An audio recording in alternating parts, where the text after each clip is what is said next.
Resolução COFITO 472/2072.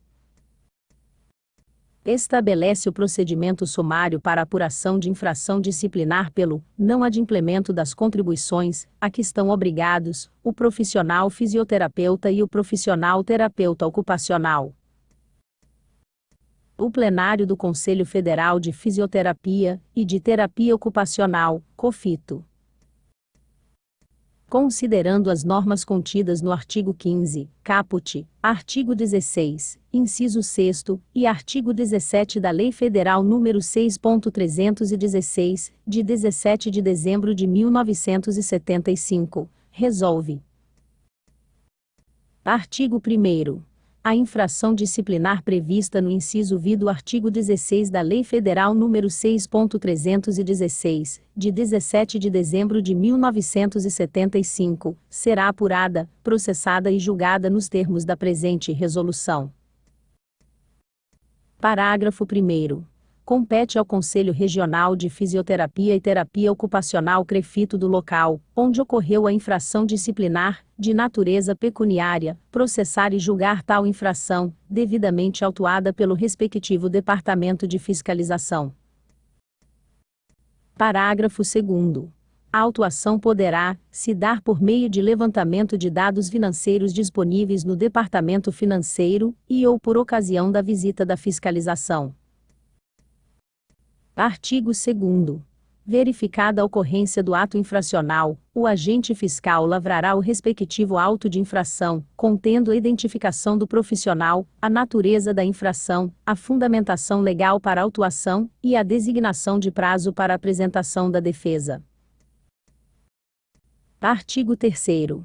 O autuado, caso queira, poderá pagar o débito, ou apresentar defesa escrita, endereçada ao presidente do Conselho Regional de Fisioterapia e Terapia Ocupacional, no prazo de 10 dias úteis, a contar da data do recebimento da notificação da autuação. Parágrafo 1º.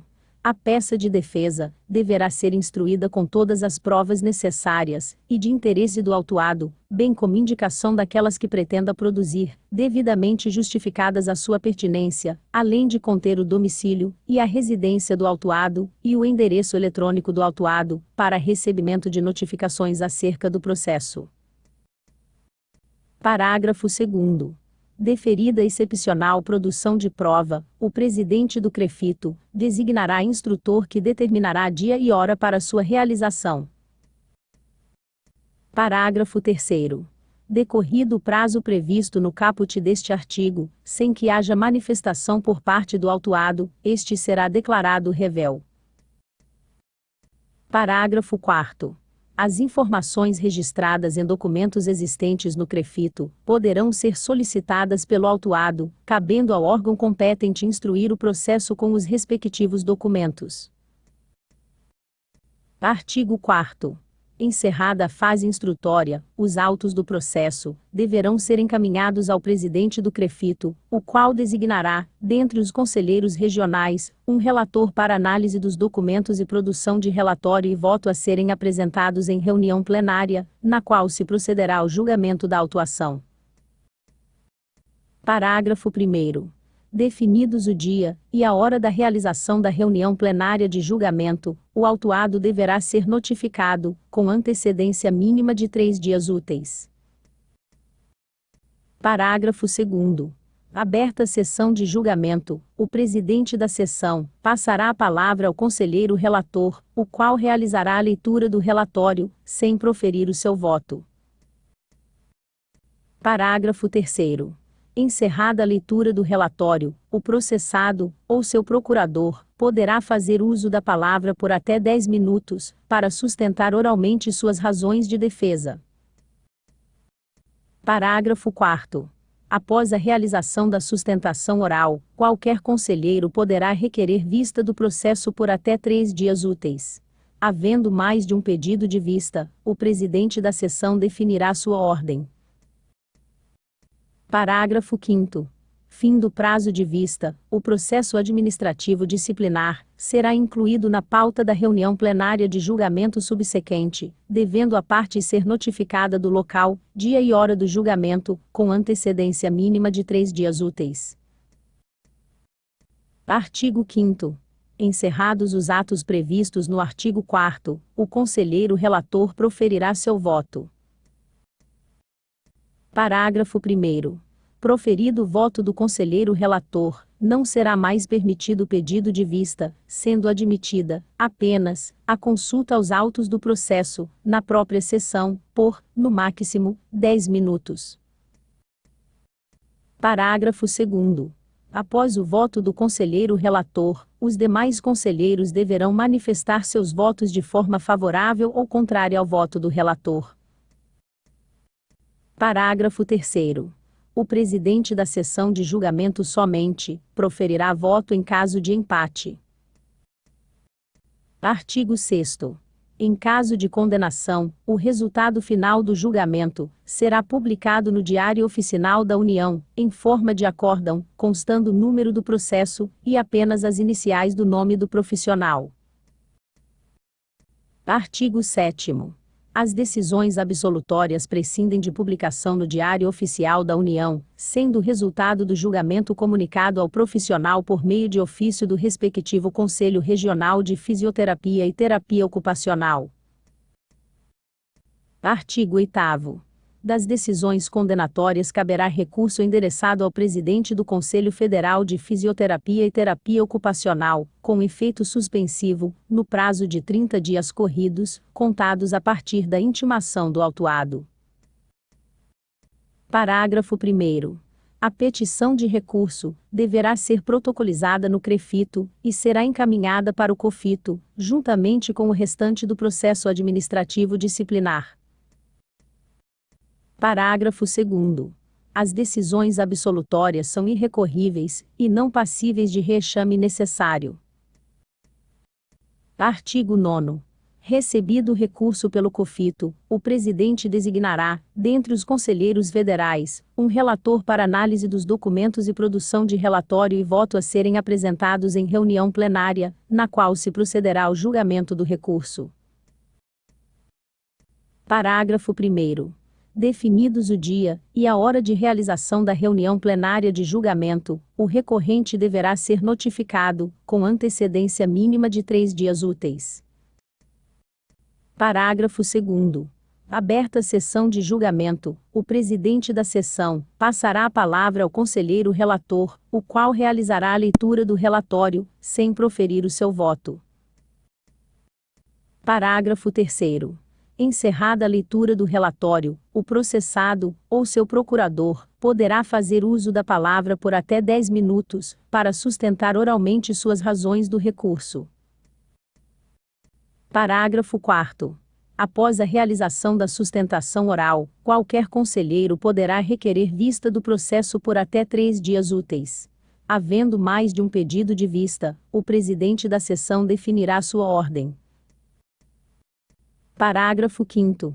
Fim do prazo de vista, o recurso será incluído na pauta da reunião plenária de julgamento subsequente, devendo a parte ser notificada do local, dia e hora do julgamento com antecedência mínima de 3 dias úteis. Artigo 10. Encerrados os atos previstos no artigo 9º, o conselheiro relator proferirá seu voto. Parágrafo 1º. Proferido o voto do conselheiro relator, não será mais permitido o pedido de vista, sendo admitida, apenas, a consulta aos autos do processo, na própria sessão, por no máximo 10 minutos. Parágrafo 2º. Após o voto do conselheiro relator, os demais conselheiros deverão manifestar seus votos de forma favorável ou contrária ao voto do relator. Parágrafo 3º. O presidente da sessão de julgamento somente proferirá voto em caso de empate. Artigo 11. Em caso de condenação, o resultado final do julgamento será publicado no Diário Oficial da União, em forma de acórdão, constando o número do processo e o nome completo do profissional. Artigo 12. As decisões absolutórias prescindem de publicação no Diário Oficial da União, sendo o resultado do julgamento comunicado ao profissional por meio de ofício do respectivo Conselho Regional de Fisioterapia e Terapia Ocupacional. Artigo 13.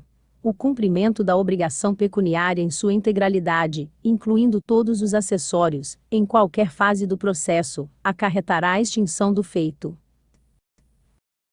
Parágrafo 1º. O parcelamento da obrigação pecuniária acarreta suspensão do processo disciplinar, em qualquer de suas fases, sendo o processo retomado a partir do não cumprimento da obrigação, sem prejuízo das sanções de natureza pecuniária previstas em resolução própria. Parágrafo 2º. Os processos suspensos em virtude de parcelamento dos débitos serão mantidos junto ao CREFITO para o devido acompanhamento do adimplemento. Parágrafo 3º. Ocorrendo inadimplemento de parcelas, o processo deverá retomar o curso normal do procedimento. A suspensão do processo ocorrerá uma única vez e, em caso de não observância ao parcelamento efetuado, o processo será submetido a julgamento do plenário. Artigo 14. O processo para apuração da infração disciplinar, a que se refere a presente resolução será sigiloso, restando, a qualquer tempo, franqueada vista dos autos ao profissional e a procurador regularmente constituído nos autos. Artigo 15. Aplica-se subsidiariamente ao procedimento previsto nesta resolução a Lei nº 9.784, de 27 de janeiro de 1999, naquilo que não conflitar. Artigo 16. Os casos omissos serão submetidos ao plenário do Conselho Federal de Fisioterapia e Terapia Ocupacional. Artigo 17. Revogam-se todas as disposições em contrário, especialmente as disposições contidas no artigo 29 da Resolução COFITO nº QATRO 24, de 8 de julho de 2013, e no artigo 29 da Resolução COFITO nº QATRO 25, de 8 de julho de 2013. Artigo 18.